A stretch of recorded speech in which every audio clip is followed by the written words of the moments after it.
everyone. Welcome to Science City of Muñoz. It's very warm right here. And we'd like to welcome those guys from Bacoor. Palapakan natin sila from Australia, Toronto, Caloocan City, Bulacan, friends from Quezon City.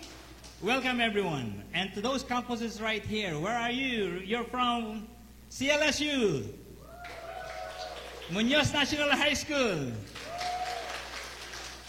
National High School Annex, Aclid College, and of course, other schools representing here. Thank you very much. Thank you for joining us. We're streaming right here from Science City of Muñoz, right there to your home. God bless you as you listen to the word of the Lord. Why don't we rise now as we read some portion of scriptures. This one is from Isaiah 35, verses 3 to 4. Ready? All together, go. Steady the knees that give way. Say to those with fearful hearts, be strong and do not fear. Your God will come. Amen. You may all be seated. God bless you as you listen to the word of the Lord. Kumusta kayo? Alam niyo ba na kung sakali lang na nandito kayo ngayon at may agam-agam, dapat lang kasi mapanganib pa rin ang COVID-19. Okay ba? Sabi sa katabi mo, hala. Pero ang panganib na yan ay naririto pa rin sa Pilipinas. Walang gamot, walang vaccine for the next 2 years. Kakapa-kapa ang mga scientists, ano bibigyan natin gamot sa mga taga-Bantog, taga-Science City. Walang gamot, wala ring vaccine. And so, ingat-ingat lang. Sabi mo sa katabi mo, don't touch me. Wash your hands. Pero huwag kang magtatago. Alam niyo kung bakit? Sapagkat pag nagkulong ka ng bahay, uubusin mo ang mobile data mo. Mag-ML magdamag. Kaya yung mga hindi nakarating, puro puyat. 2:00 na dahil sa ROS. Ano ba yon? Rules of Survival. Kabisado nyo pala lahat yan. Yung iba sabi niya, wala po akong games. Pero naka-FB magpakailanman. So, ninanakaw kayo ni Pastor Joy sa kamay ni Satanas. Amen? Sapagkat ang may-ari ng cyber world ay si Satan. He is the prince of the power of the air. And so, watch out. I want you to be very careful. Make sure you engage socially. Amen? Ibig sabihin nun, dapat meron kang kaibigan, laging kakwentuhan, fist to fist. Alam nyo ba yun? Hindi nyo alam yung fist to fist? Si Secretary Briones kasi, pareho ko, Bisaya man. Okay? So, kailangan mag-iingat ka na hindi ka nakasubsob sa gadget. Amen? Gumanong ka nga, gumanong ka. Lumingon ka sa katabi mo, gumanong ka. Ingat sa gadget. Tanungin mo nga siya, addict ka ba?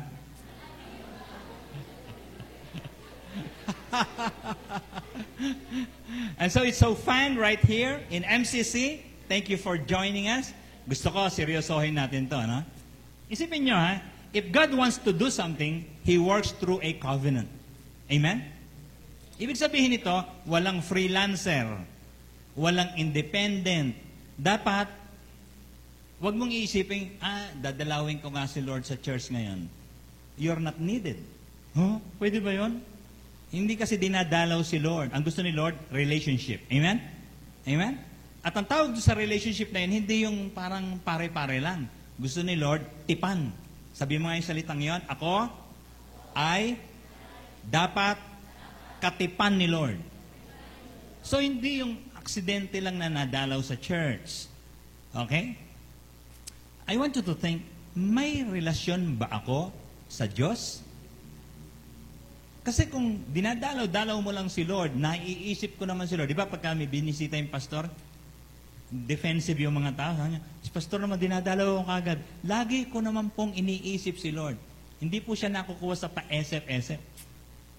Ayaw po niya yung iniisip mo siya. Gusto niya, ganito Ako ay katipan ni Lord.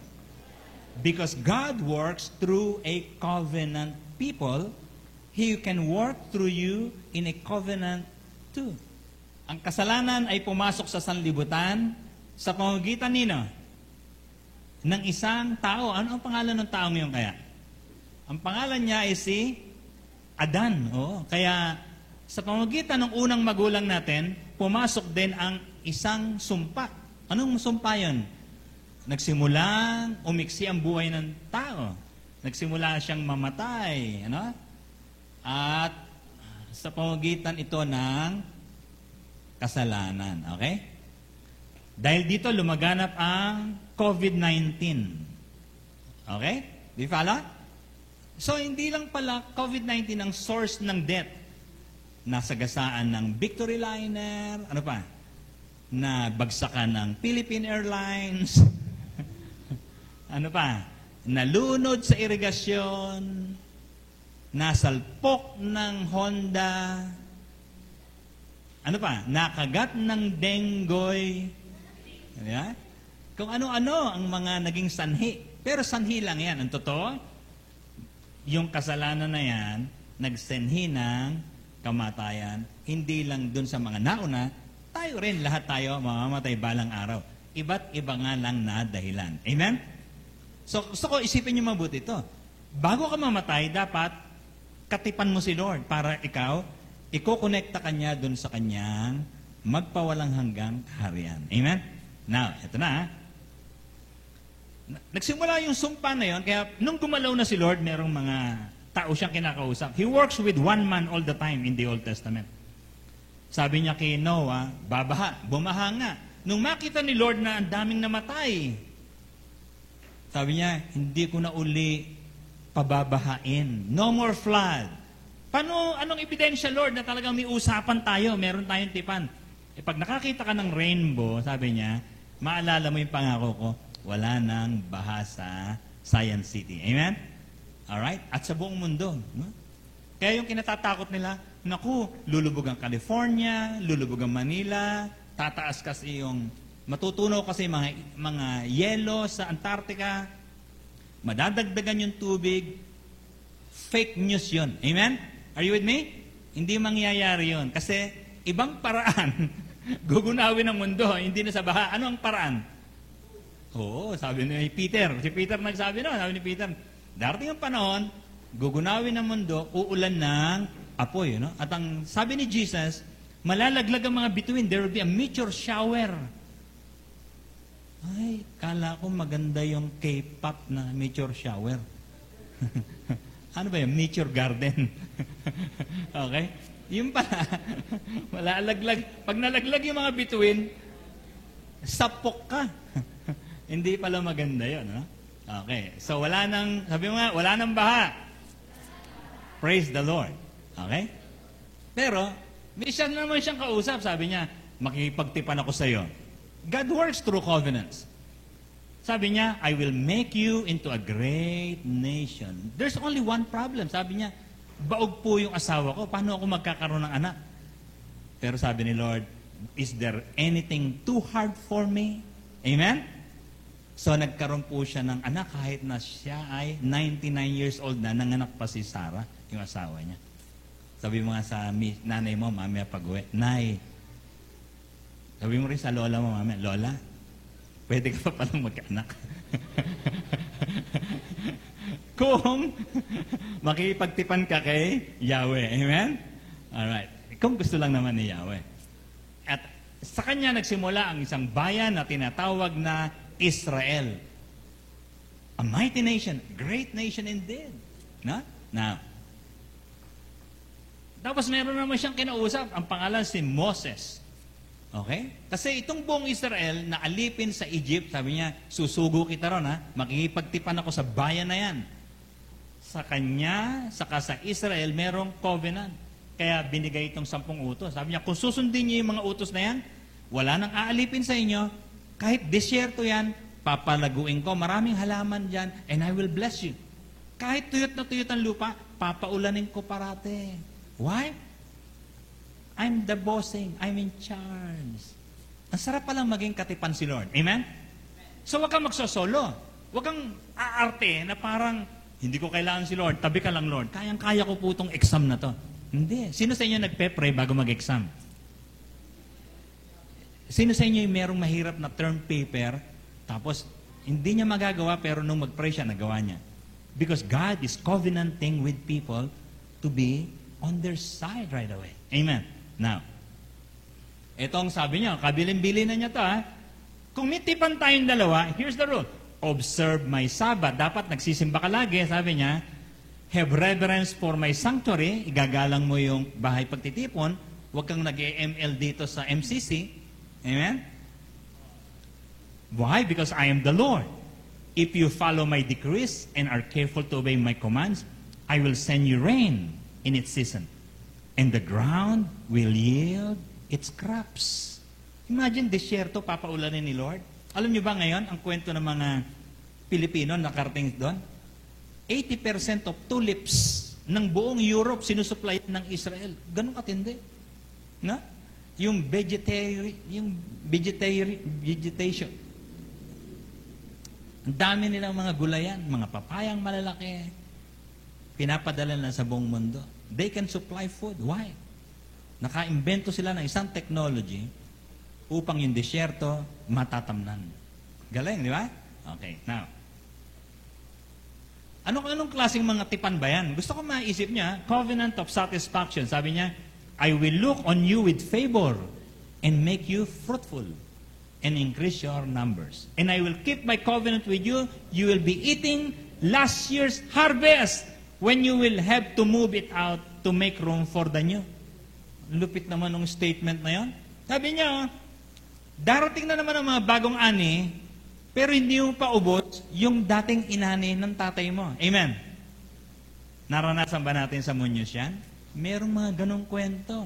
Make sure your family and you will never depart from God. Ha?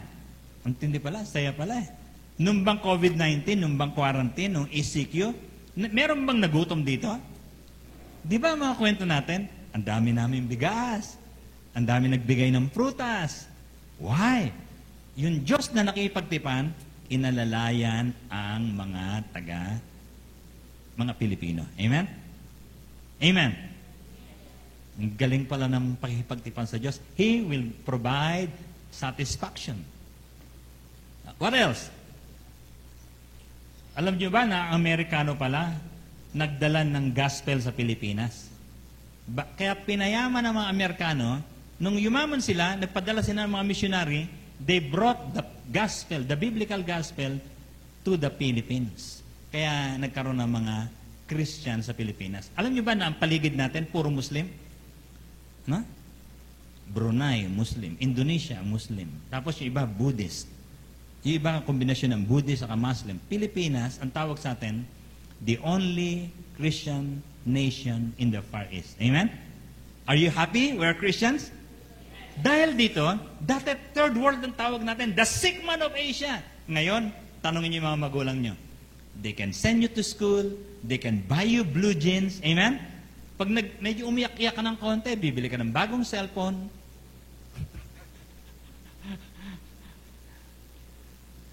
Pag nag-request ka, Jollibee. Bibili ka agad. Di ba? Dati, pansit canton ka lang. Ngayon, nagre-request ka kasi they can afford. Kantsawan mo yung nanay mo mamaya. Nay, sabi ni Pastor Joy, yumaman ka daw. Okay. Sa China, ganun din nangyari. Oh? Yung underground church sa China, nagpayaman sa China. Alam niyo ba yun? Na punong-puno ng Christianity, ng mga churches sa China. Kala natin, komunista sila. Pero milyon-milyon ng mga Christians din pala dyan. Amen. At dahil dito, umangat din ang bansa. Nakapagpapayaman kasi ang tipan kay Jesus. So kung palagay mo, ako, mahirap ang lolo ko, mahirap ang tatay ko, huwag kang papayag na ikaw mahirap din. Connect to God. Amen? I will connect to Jesus. Now, ang Pilipino, nag-prosper talaga ng gusto. Ito, ati mo, ang laki ng TV nila, oh. MCC streaming yan. Ha? Sabi yung mga... Palagi ko, ito mga ito, May TV rin naman sa mga bahay nila. Kaso nga lang, tinawag sila ng cell leader. Sabi niya, halika na, magpipreach na si Pastor Joy. Streaming tayo, ha? Okay, nakapagpapatayo ng mga simbahan ng mga Pilipino. Itong simbahan na to, palagi ko, napakayaman itong church na to. Okay, tingnan mo to, ha? Kaninong bahay kaya yan? Nagpasarbay ako ng mga nagpapagawa ng bahay sa Muñoz. Ang dami. Ito, present lang niya, ha? Galing, ha? Ang ganda ng kwento. Alam na alam ko yung kwento niyan. Dati, nakikitira lang sila sa nanay. Pagka nagkatampuan, lilipat sila sa biyenan. Tapos, umalis na naman, nagkuha ng apartment. Ngayon, nagpapatayo ng bahay. Saan yan? Sa Pilipinas. Ganyan ang kwento ng mga nakikipagtipan sa Diyos. Amen. Sino to, ha? Kanino kaya bahay yan, no? Kilala niyo ba yan? Isa dyan sa mga nandito. Sabi mo sa kanya, Guro, bahay mo yun. Yung may-ari ng bahay na yan, yung tatay nila, hindi taga rito talaga, taga Tarlac. Nagpunta siya rito bilang estudyante, nakapag-asawa, pinagpala ni Lord dahil sa kanyang pananampalataya. Ito ang pangalawa. Pagka nakipagtipan kay Lord, bibigyan ka niya ng security. Gusto niyo ba yan? Isi-secure ka ni Lord. Bakit? Hindi ka lang niya i-bless ng, sige, bibigyan kita ng pampaaral mo ngayon, tapos bukas hindi na. No, He will secure your future. Look at this, sabi niya, I will put my dwelling place among you, and I will not abhor you. Never! Tuloy-tuloy yung blessing ko sa iyo. Si-secure niya yan. Amen? I will walk among you and be your God, and you will be my people. Yun ang matindi ron. May relasyon ka sa Diyos, sabi niya, kahit kailan, hindi kita iiwan. Amen? Ganda nun. Alam niyo ba, napansin ko sa mga mag-asawa, ang tanong ngayon ay, kaya iba ayaw magpakasal eh. Sabi nila, iiwanan mo rin naman ako. Di ba? Pero ito, naisip ng Diyos, sabi niya, hindi kita i-abandon kahit kailan. I like this God. Amen? So make sure you're connected to this God because He will secure a relationship. Also, He will provide a significance in you. Ano yung sabihin nun? Mayaman ka lang, pero ang totoo nun, wala ka namang gampanin sa lipunan. Ito, sabi niya, 5 of you will chase 100, and 100 of you will chase 10,000. Sa giyera kasi yan. Pero alam niyo ba yung mga testimony na dinig natin dito kanina? Most of them, mga dating mahiyain, they don't want to get involved to people, all of a sudden, they are chasing 5 children, 10 children, 20 children. Amen? Palakpakan naman natin yung mga nag-testimony kanina. Grabe. And so God will give you an assignment. Ang ganda pala, ginawa niya akong anak, all of a sudden, ginawa niya rin akong ambassador to reach out other children. That's why they stood up here earlier. Now, anong mission natin? Ito ay strategy. That's why I called you to this gathering. You know why? Because I want you to learn the grace covenant of the Lord, Jesus Christ. Ang tawag sa Old Covenant, yung kay Moses, sabihin nga nyo to, law. Okay? Mga batas yun. Kaya may 10 commandments eh. Itong kay Jesus Christ, sabi niya, hindi ko kayo bibigyan ng batas. Isusulat ko sa puso nyo. At tutulungan ko kayo na masunod ito. Kaya ang tawag dyan, Grace Testament. Amen? Grace Covenant. Biro mo, hindi mo magawa, ano ba sasabihin ng isa? Hindi ko kayang mag-diet, tutulungan kita. Amen, amen. Hindi ako makapag-jogging, sasamahan kita. Imagine kasama mo sa jogging si Lord. Hindi po ako makatungtong sa pag-aaral kasi po puro ako bulakbol ng araw. Magpaakay ka sa akin, I will assist you. Amen? Puro ligaw lang po ang alam ko, ligawan. Hindi ka na makapag-asawa. Alright, ito na. Kinumpara yung nangyari kay Adan at yung nangyari kay Jesus. Okay? Di na? Totoong maraming tao ang namatay dahil sa kasalanan ng isang tao. Sino yun? Si Adan, di ba? Ngunit ang kagandahang loob ng Diyos ay mas, dakila. Gayon din ang kanyang libreng kaloob sa maraming tao sa pamamagitan ng kagandahang loob ng isang tao. Sino yun? Si Jesucristo. Grabe pala to. Dalawa pala to. Si Adan nagkamali, namatay lahat tayo. Amen? Namatay yung mga tao. Namana natin yung kasalanan, namatay tayo. Si Jesus Christ naman, nung binigay sa atin, nagbibigay ng buhay. Amen? So itong tipan na to, gusto ko pag-isipan nyo mabuti. Madudugtungan yung buhay mo. Amen? Imagine, karamihan ng tao ngayon namamatay lang ng 60, okay lang. Kahit mamatay siya ng 60, pag tumanggap siya kay Lord, nakipagtipan siya, dudugtungan yon ng buhay na magpawalang hanggan. So ang buhay natin, ang karugtong nito, sa next life talaga. Sa kingdom of heaven. Amen? So huwag kayong mag-isip na, sana huwag akong mamatay. Walang ganon. Kasi nasa atin yung sumpa nung kay Adan. Pero sabi ni Lord, di bale, dudugtungan ko. Amen? Sabi nga niyang malakas kay Lord, Lord, thank you. Dahil kay Jesus, dudugtungan ang buhay ko. Amen. So ano ngayon ang mission natin? All young people, all of you, ano ang gagawin natin? Isipin niyo itong tanong na ito, ha? Upang marating ng tipan ang tatay mo, nanay mo, kapatid, ka-chat, ka-FB, ka-ML. Okay? Kailangan marating sila. Hindi po pwede na ako lang nakakaalam. Kailangan umagos sa'yo. Alright? Pwede ba sabihin mo sa katabi mo yun? Kailangan umagos sa'yo ang mabuting balita. So, huwag kang papayag na aalis ka rito, hindi mo alam kung paano ba pumasok doon sa tipan na yon. Imagine, there will be security, there will be significance, there will be satisfaction. I like that. Pero kailangan marating nito yung mga best friend ko. So, number one, ha? Number one, dapat punuin ng awitan ang mga barangay. Amen? Sa bawat barangay, meron na tayo. Asan yung mga taga Rizal? Grabe, oh. Okay. Dati, wala tayo ron, ha? Si Ate Kathleen lang pupunta siya rito mag-isa, pero pinagalitan siya ni Lord. Sabi ni Lord, ikaw lang pupunta sa langit.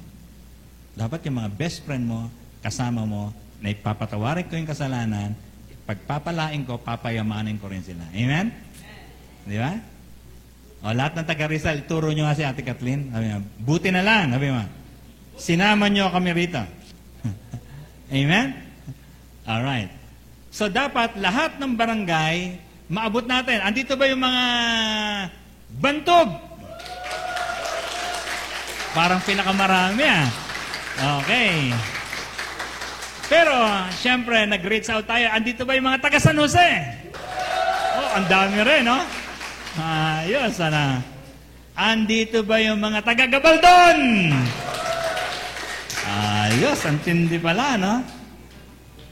Sayang natigil yung campus fusion natin, di ba? Kasi ang tinatawag ko na dati, andyan na ba yung mga taga Ateneo? Oh, andito pa rin, no? Lasal!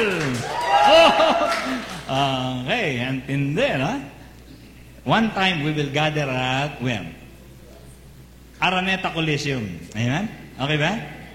Kasi we will gather all MCCers in Manila, right there in Sydney. Papupuntahin namin kayo rito, ha? At pati yung mga taga-Amerika. Alright. Now, dapat, hindi lang pagpupuri sa Diyos, puruin din ang pananalig sa Diyos sa mga barangay. Sabi niya, huwag kang matakot, lakasan mo ang iyong loob. Amen?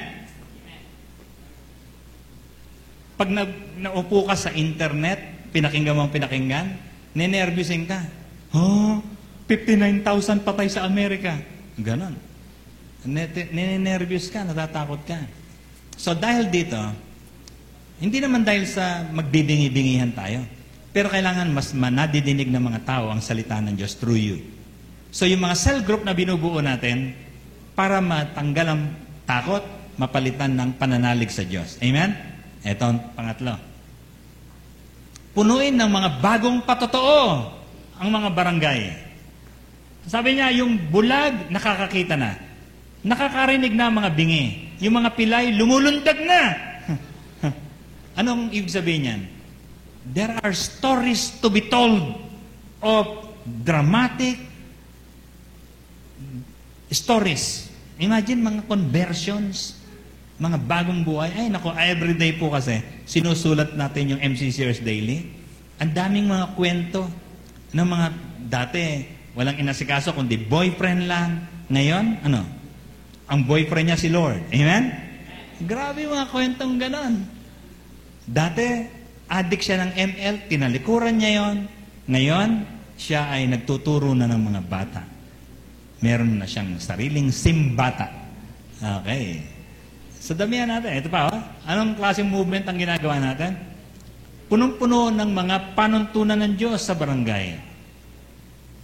Dati, ang kausap mo, mga makasalanan at mga hangal. Ngayon, gumawa ng mga rules sa barangay. Walang leon na mababangis na hayop na makapapasok doon. Pwede bang yung mga barangay, yung prakadahan mo, yung bahay mo, walang magtotong-it dito? Amen? Walang magbibingo sa purok namin. Bakit? Ikaw ba may-ari niyan? Hindi. Sinakop ni Lord. Amen? Yung mga teenager, asan yung mga 14 years old? Taas ang kamay, 14. Okay. Gagawa ka ng rules. Hindi muna ako magsosyota. Pwede ba sabihin ng mga lahat ng estudyante na nandito? Dahil ako ay na kay Lord, focus ako sa Kanya. Palapakan natin yan. Grabe, ha? Okay lang kung gusto niyo mag-rip jeans. Okay lang kung gusto niyo na mag-lipstick. Si Esteban naka-lipstick. Pero, wag naman puro yun ang inaasikaso. Dapat, kung nagpapaganda ka, nagpapapogi ka, ang number 1 mo pa rin, inaasikaso ko, panuntunan ni Lord. Amen? Meron pa ba? Punuin ng cell group ang mga barangay. Ngayon, ganito ang target natin. Mag-uusap-usap tayo. Gusto ko isipin nyo itong mga pangitain, itong mga... Papayag ba kayo na yung Diyos wala kang pakialam? Tayo tayong lahat. Tayo tayong lahat.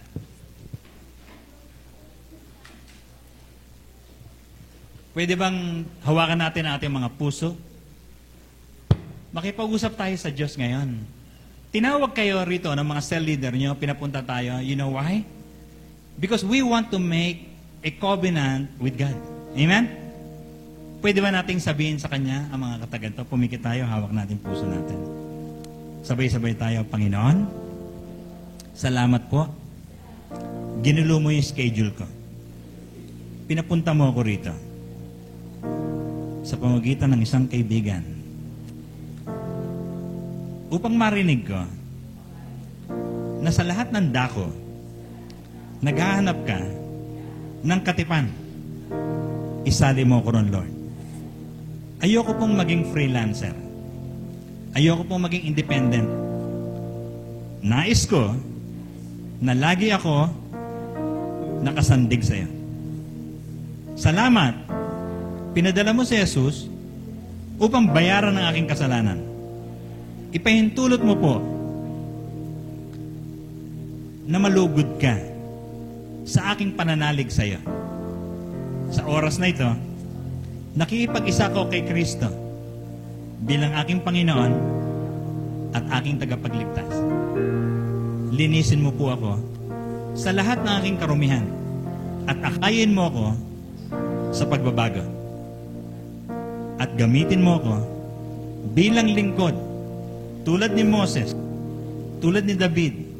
Bigyan mo ako kapangyarihan na umawit ng papuri sa iyo at makapangaral ng mga kwento sa Biblia. Sa ngalan ni Jesus. Amen. Let's worship the Lord.